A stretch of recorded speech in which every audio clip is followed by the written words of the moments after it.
What's up everybody, Chadley here, and we just finished up watching the Borderlands show, so I'm here to break down everything that was talked about and everything announced. There was a lot of good stuff talked about, so I am personally really happy with how this Borderlands show went. I was incredibly nervous before it because I thought this Borderlands show could easily make or break the game with just seeing what direction this game is headed.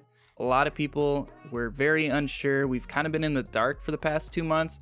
So now we have some clarity on what's to come, and I am very excited. So let's just go ahead and jump in. So Borderlands released a community love letter alongside the Borderlands show. I will have a link to it down below if you guys want to read it yourself, but we're going to go through it here. It basically summarizes almost everything that was talked about during the Borderlands show. I have some notes that I will kind of talk about alongside some of these points with some stuff that was almost exclusively talked about in the Borderlands show. So they basically start off the community letter just kind of talking about the road so far, all the changes they've made and stuff like that.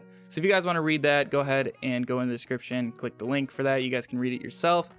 We're just here to kind of talk about the upcoming changes. So first off, on the love letter, we have true takedown mode. For me personally, this is amazing. And there's nobody who loses during this true takedown mode.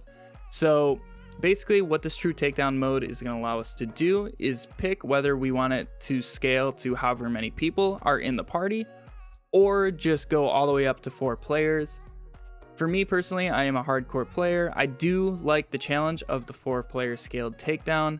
So I was kind of sad to see it completely go and never have the option to play it, but I also loved the player scaled takedown as it opened up a ton of variety in builds and stuff like that. It was definitely a lot of fun to play. Now we finally have a choice on which one we want to play, and it's super easy to pick what you're doing. There's just another lever next to the lever that starts the takedown. You guys can toggle that up or down and just pick whatever scaling mode you want. So I'm incredibly excited about that. Can't wait to see that go live here in February.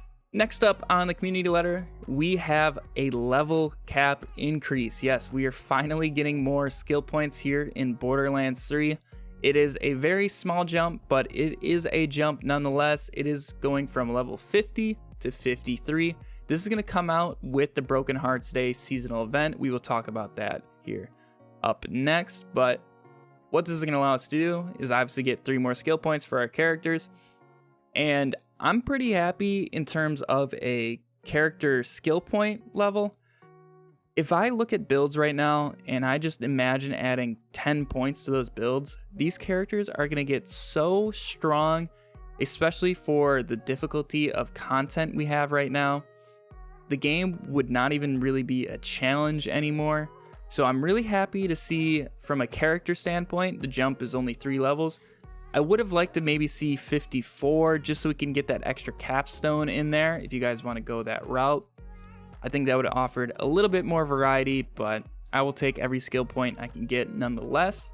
My only issue with this is the 3-level increase is not super great for farming new items. It's kind of a bummer to have to farm all of your level 50 gear, especially the god roll stuff, to level 53, especially when there's no infusion system to kind of jump the levels of your previously existing guns. Hopefully they'll add something like that in the future. But the main reason I'm kind of sad to see this level cap increase is just the timing of it. So the red chest event is going to be ending whenever this Broken Hearts Day deal or seasonal event, comes out, which should be on Thursday. We should be getting this level cap increase this week, and it's gonna be right when the red chest event ends. I wish there was a little bit of overlap between the two. I wish the red chest event would go another week just to help us get a head start on refarming some of that level 50 gear and getting it to level 53.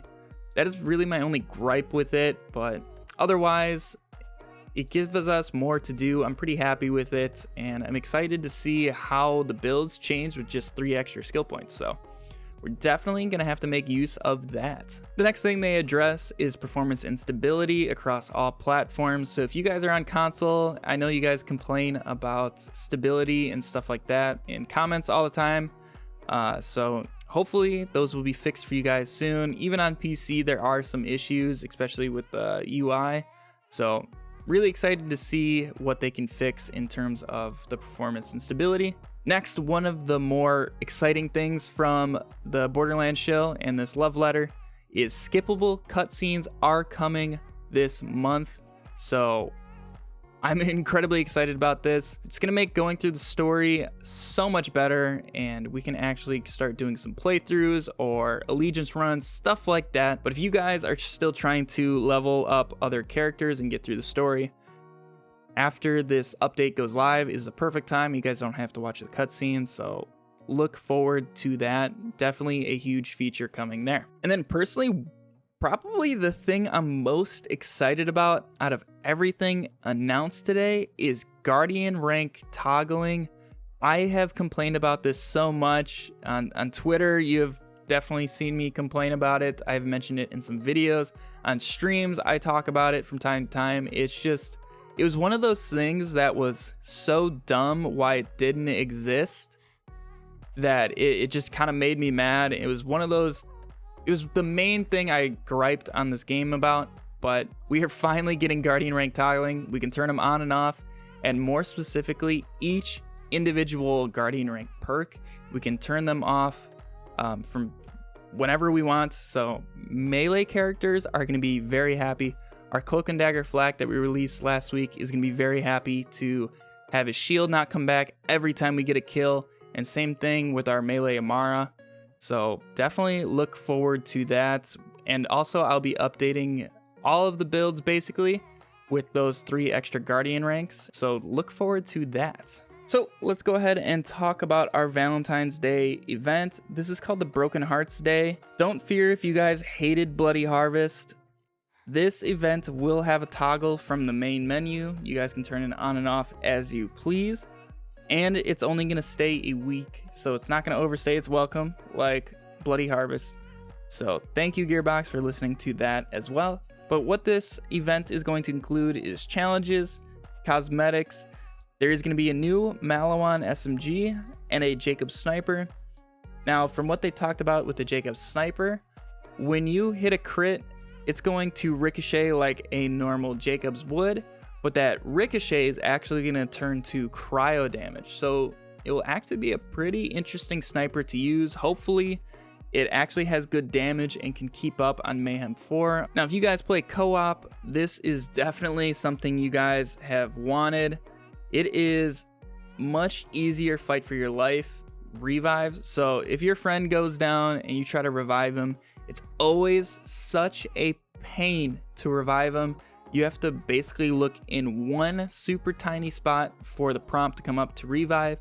And if you or your friend move, the revive stops, and it's just a whole big mess. It never works out. So what they're going to do is increase the radius that you can be from the player and actually still revive them. And it's going to make it easier to tell when you're reviving the other player. So the person who is down, they will start to crawl more slowly, so they don't actually crawl away too far. So that is a really cool improvement to see coming there. So something else they kind of talked about was Mayhem Mode 2.0. This won't be coming this month, but it will be coming soon, hopefully in March. So basically what this system is going to be is a whole rework almost of the Mayhem Mode system. And what it's going to do, and I quote, is bring new fun modifiers. They said it's going to be all about buffs and pushing players to try new play styles. And another term they use is just kind of optimizing. So say your build, you're not using a shotgun, but you do have a modifier that boosts shotguns and maybe Jacob's damage, something like that. I don't know if those are actually going to be modifiers, just an example. But your build can use a shotgun and you say have a stagecoach or something like that in your inventory. It's all about just optimizing. Go ahead and throw that Jacob's shotgun on and you'll have a much easier time with the enemies. But you also won't have a harder time just by using the gun that you were using originally. So that is really cool to see. Can't wait for that. I've never been a fan of modifiers really in this game, but as long as they're not hurting me, I'm okay with them. So really cool to see there with Mayhem 2.0. Then if you guys stream Borderlands or watch a lot of Borderlands streams, there's going to be some echo cast changes coming soon and expansions to it. So really cool to see there. Definitely excited about that. Then they just kind of talk about their approach to all the balance changes and stuff like that they've added to the game. So nerfs, buffs, all that good stuff. If you guys want to read about this, definitely click the link in the description to this love letter. And then also they're going to announce DLC 2 at PAX East coming at the end of the month. So really excited to see what they actually announce. It's gonna be a really good time. But yeah, that basically sums up the entire Borderlands show for the most part. There were some couple things talked about, not really addressed in here, but nothing major. Is more just kind of talking points. I definitely suggest going and checking out the Borderlands show on YouTube if you guys get the chance and have the time. Borderlands creator Mitsu was on there. He asked a lot of great questions. He was representing the community basically. He talked to one of the developers, so it was really cool to see him on there, and I was really impressed with the questions he asked. It was a lot of the stuff we have been wondering, so definitely go check that out if you guys have the time. But otherwise, thank you guys very much for watching. Hopefully you are excited as I am to see the future of Borderlands and all of the new content that we're going to be getting here. Hopefully on Thursday, I believe, is when everything will be released. We are going to be streaming that a bunch whenever that comes out over on twitch.tv/Chadley99. If you guys want to come watch me over there, it's been a really good time lately. Like, I am blown away by the support that we've gotten over on Twitch lately.